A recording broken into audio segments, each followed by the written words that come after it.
Hi everyone, welcome to our channel sister look. আজকে আমরা চলে এসেছি একটা নতুন ব্লগ নিয়ে।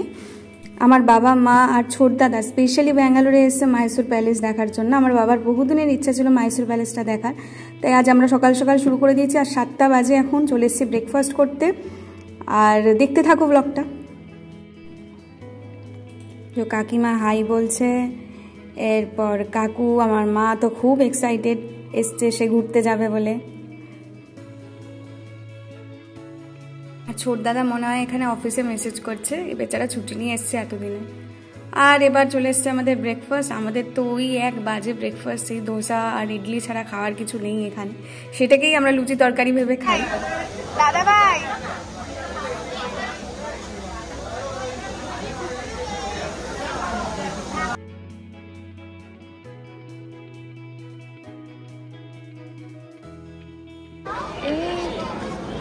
এখানে একটা শপ আছে, এই পাশেই একটা ড্রাই ফ্রুটসের কাউন্টার আছে। এখানে চকলেটস, ড্রাই ফ্রুটস আর স্পাইসেস।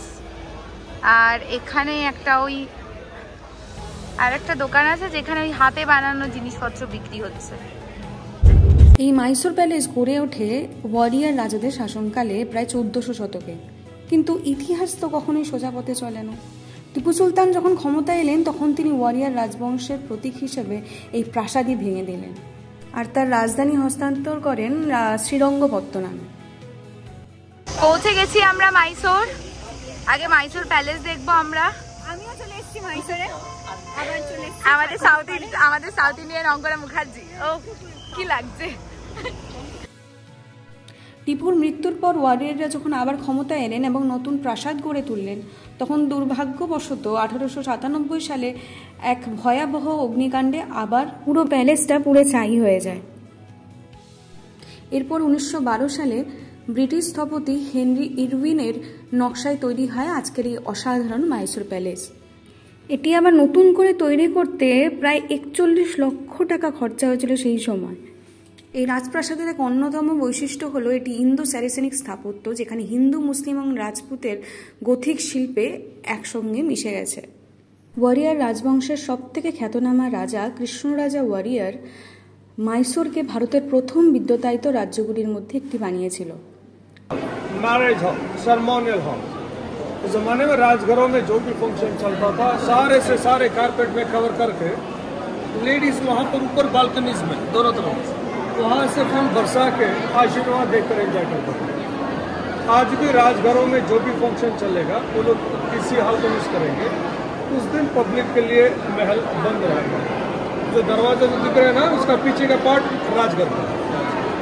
ये महल बनाने के वक्त उस समय पे जो भी मटेरियल यूज किया गया, उस जमाने के लिए बेस्ट मटेरियल को पूरे वर्ल्ड से मंगा कर ये महल बनाया गया। कास्ट आयरन की पिलर से प्लास्टर से कवर किया गया, स्कॉटलैंड। ऊपर peacock feather staying glasses, also Scotland. Chandelier Bohemia, चेक रिपब्लिक, आज भी काम करता है। सब टाइल्स सब इंग्लैंड का, इसलिए शूज अलाउ नहीं करेंगे, पूरा स्क्रैचेस पड़ जाएगा। और हर एक बॉर्डर लाइन जो है पूरे गोल्ड कलर का पेंटिंग जो दिख रहा है ना, तो हर एक सीलिंग पर भी देखिए बॉर्डर लाइन्स और गोल्ड कलर पेंटिंग्स, सबके सब असली सोने को ही पिघला कर पेंट किया गया। इस जमाने में कोलार गोल्ड फील्ड KGF हमारा राजा का था ये, बट वो ब्रिटिश के अंडर में थे ना।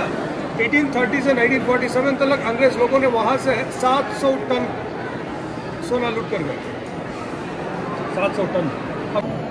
ऊपर गुम्बद के ऊपर शेर के ऊपर जो बैठा है मैसूर के महाराजा और उनका 3 सिस्टर्स और उनकी ब्रदर।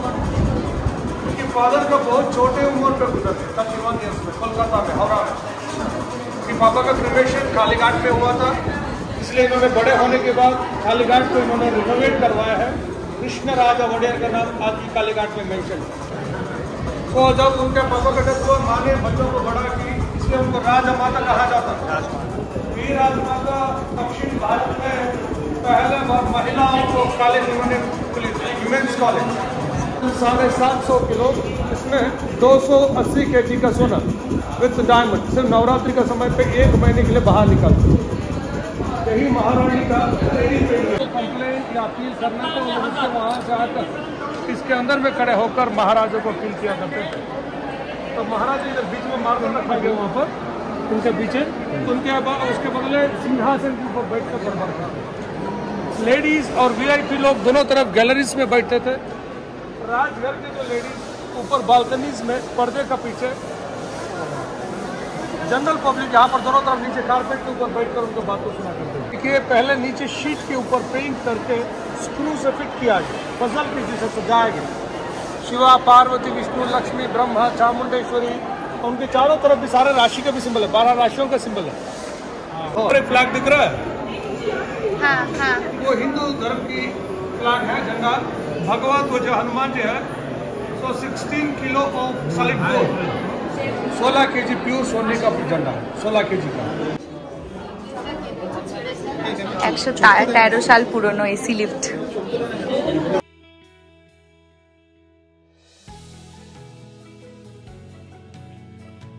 जमाने में अंग्रेज लोग बैठे थे, राजा महाराजा लोगों के ऊपर डोमिनेट करते, बंद करवा कर रख दिए थे। अच्छा, लास्ट ईयर हमारे भारत के ইটালিয়ান মার্বেল দুদিকে। এটা মাইসুর রাজার প্লাস্টার অফ প্যারিসের স্ট্যাচু। না একটু রোদটা কমেছে, দূরে দেখ। লাঞ্চটা করে আবার আমরা বেরোবো, আবার যেখানে ঘোরার ঘুরবো। তো চলো আগে লাঞ্চ করে নিই, এখন ওই 1টা বেজে গেছে, তার জন্য আগে লাঞ্চটা করতে চলে এলাম আমরা।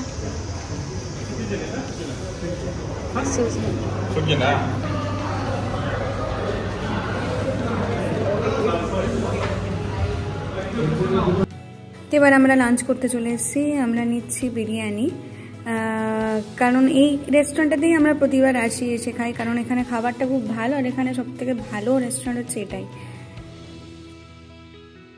এরপর আমরা খাওয়া দাওয়া কমপ্লিট করে বেরিয়ে যাব চেন্নকেশব মন্দিরের উদ্দেশ্যে, সেটা হচ্ছে সোমনাথপুরাতে। সোমনাথপুরের চেন্নকেশব মন্দির প্রায় 1258 খ্রিস্টাব্দে নির্মিত হয়েছিল। আসলে এটি একটা বিষ্ণু মন্দির। এখন আমরা রওনা দিচ্ছি বৃন্দাবন গার্ডেনের উদ্দেশ্যে। বিটুয়াতে রেগে যাচ্ছে আমি লেট করছি বলে। রেগে যাস না।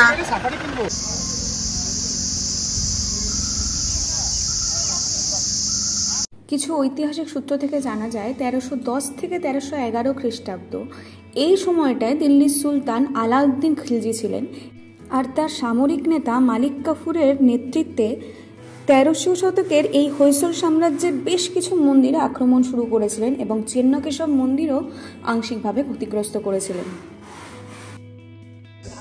Lakshmi sitting on the Vishnu lap ko upar. Lakshmi ek side put kept on the lotus floor. Lakshmi put weight, lotus floor little bit fall down. Then elephant supported and holding lotus flower, balancing we can see. हाथ खंडित हो गया. Lakshmi sitting on the lotus. Lakshmi Narayana. ये दो मूर्ति Kamdev, Rati Manmath Kamdev holding sugar cane plant. Sugar cane sticks खंडित हो गई ना, फ्लावर देखो. रति कामदेव तो होल्डिंग फ्लावर. दोनों Rati Manmath Indian erotic god of love Kamadeva.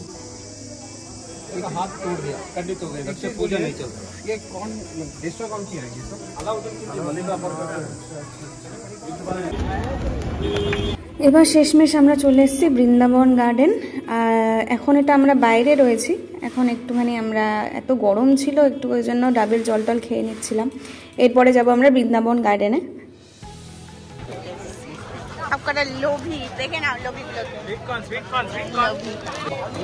ভালো খেতে যাচ্ছে সবাই। এখন বোটে উঠবে, বোটিং করা হবে। আমরা একটার মধ্যে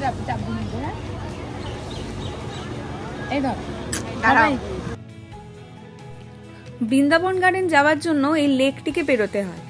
এবার লেকটি পেরোনোর জন্য অনেকে আবার স্পিড বোটও নেয়, আবার পাশ থেকে একটা ব্রিজের মতন গেছে, অনেকে আবার ওটা ইউজ করে। যেমন আমরা ফেরার সময় ওই ব্রিজটাকেই ইউজ করেছিলাম। তো এবার পৌঁছে গেছি আমরা বৃন্দাবন গার্ডেন। এটা অনেক বড় একটা জায়গা নিয়ে তৈরি হয়েছে, একটা খুব সুন্দর ফোয়ারা দিয়ে গার্ডেন তৈরি করা হয়েছে। সকাল 8টা থেকে রাত 9টা পর্যন্ত খোলা, আর ছোট বাচ্চাদের জন্য 50 টাকা করে টিকিট, আর বড়দের জন্য 100 টাকা করে টিকিট। আমাদের এত ভালো লাগছিল, আমরা ঠিক একটা বিকেল ঠিক সন্ধে নামবে ঠিক তার আগে গেছি। এত ভালো ওয়েদারটা হয়ে আছে, আর খুব একটা ফুরফুরে হাওয়া দিচ্ছিল, একটা গোধূলি লগ্নের মতন তৈরি হয়েছিল, খুব ভালো লাগছিল দেখতে।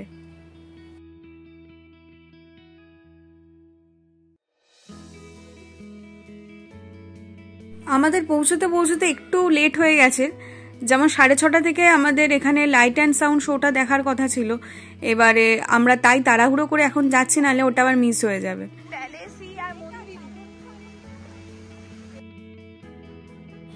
এই লাইট অ্যান্ড সাউন্ড শোটা প্রায় 30 মিনিট ধরে চলেছিল, আর এটা দেখার জন্য প্রচুর মানুষ এখানে দেখতেই পাচ্ছেন ভিড় করে আছে। আর এত সুন্দর গান দিয়ে তালে তালে এত সুন্দর করেছে, দেখতে খুব ভালো লাগছিল সামনে থেকে। আমরা সবাই খুব এনজয় করেছি এটা দেখে। বেরিয়ে গেছি আমরা বৃন্দাবন গার্ডেন থেকে, এবার বাড়ি ফিরবো। এবার ট্রাভেলারটা খুঁজছি আমরা, এখন ট্রাভেলারটা খুঁজে পাচ্ছি না কোথায় রাখা আছে। সকাল থেকে এত গরম দিয়েছে, আমরা বুঝতেই পেরেছিলাম যে বৃষ্টিটা নামবে। তাও ভালো যে বৃন্দাবন গার্ডেনটা আমরা ঘুরে এসেছি, তারপরে বৃষ্টিটা নেমেছে বাড়িতে যাওয়ার সময়। আর বৃষ্টিটার মধ্যে প্রচন্ড বৃষ্টি।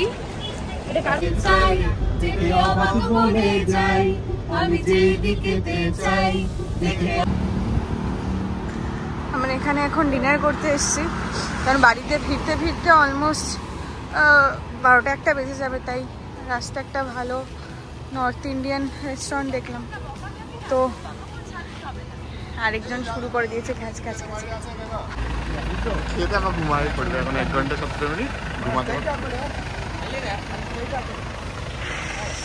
এখন 10টা বাজে, আমরা ডিনার করব। ডিনার করার জন্য দাঁড়িয়েছি, এখনো ব্যাঙ্গালোর পৌঁছাইনি। এখান থেকে এখনো 1 ঘন্টা লাগবে, তো আগে ডিনারটা করে নেবো, নাহলে পরে আর হয়তো আমরা কিছু পাবো না। সবাই হালকা ফুলকা কিছু খাবো, তো চলো দেখাই তোমাদেরকে।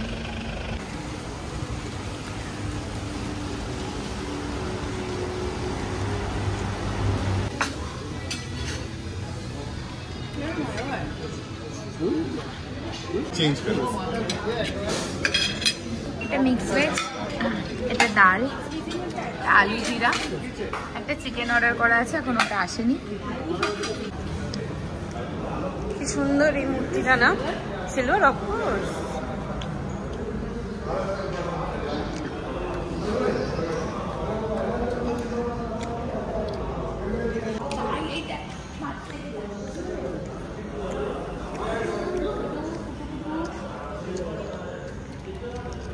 চুরি হয়ে গেছে কেবলিগিরি। জেনুইন মাথায় সমস্যা রে। খাওয়া হয়ে গেছে আমাদের, বেরিয়ে পড়েছি। 11টা 5 বাজছে, এখনো 1 ঘন্টা। 11টা 6 বাজে, মোটামুটি 12টা বেজে যাবে পৌঁছাতে, তার বেশিও লাগতে পারে। তো চলো, আমাদের খাওয়া হয়ে গেছে, সবাই খুব ক্লান্ত। হ্যাঁ, সবাই খুব টায়ার্ড, বৃষ্টিতে ভিজেছি সারাদিন, এত গরম ছিল, রোদ ছিল। তো চলো এবার আমরা স্টার্ট করছি আবার বাড়ির জন্য। আর ব্লগটা এখানেই এন্ড করছি। ব্লগটা কেমন লাগলো তোমরা অবশ্যই জানিও, যদি ভালো লেগে থাকে তাহলে আমাদের চ্যানেলটা সাবস্ক্রাইব করে দিও, আর ভিডিওটা একটা লাইক করে দিও। চলো bye, good night, good night tata, সবাইকে, স্টে টিউনড।